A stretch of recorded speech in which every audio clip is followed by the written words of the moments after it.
دروازه خوشه سلام علیکم څنګه شاه محمود صاحب پکړای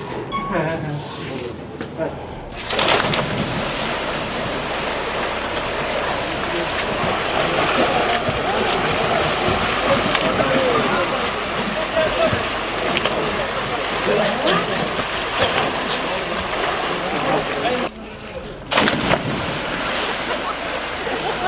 ماشاءالله خود مزه کرد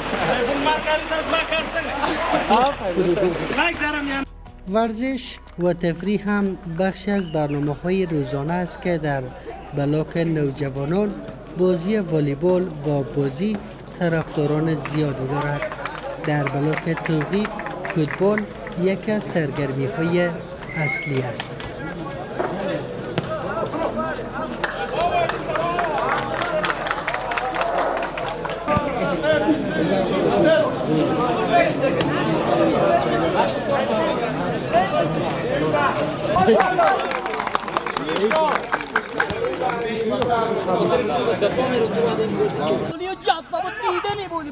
خودی کریم بیغم آوت بکنه توپه یکم میگیره مجاهدین خودی مولای سیف عرفان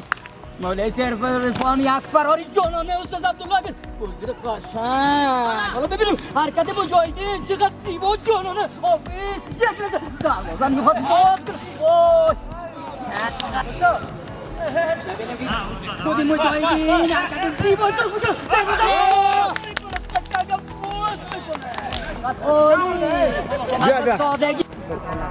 والا دقیقت کم میاد دیگه ما بین دیگه پشت فامیل اینا دقیقت میاد باز همین که زمین میایم و اینجا رو میبینیم و والیبال میبینیم دیگه باز درد دل دیگه خیلی کم میشه دیگه زیاد چیز نیست از فامیل که خانم و بچه‌ها خود ببینیم که خیلی خوشحالم والا من که خودم که تصمیم گرفتم که اگر بیرون شم دیگه نباید کارایی بکنم که بیاد دیگه از ما تقاضا نمی‌کنیم این کارو بکنیم که زندان بیایم امسال خیلی کوشش میکنم که 90% یا 100%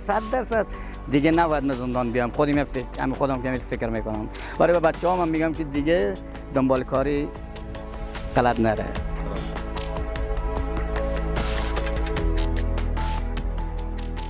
یک سوال شما اینا جمع میکن زحمت میکشم باید خیلی ایشونی میبون خود سابق گفت میزد بله همون لکنگه میزنه وزی کده بخبر ولی خنک میخواه گرزه صبح کده نگه های من از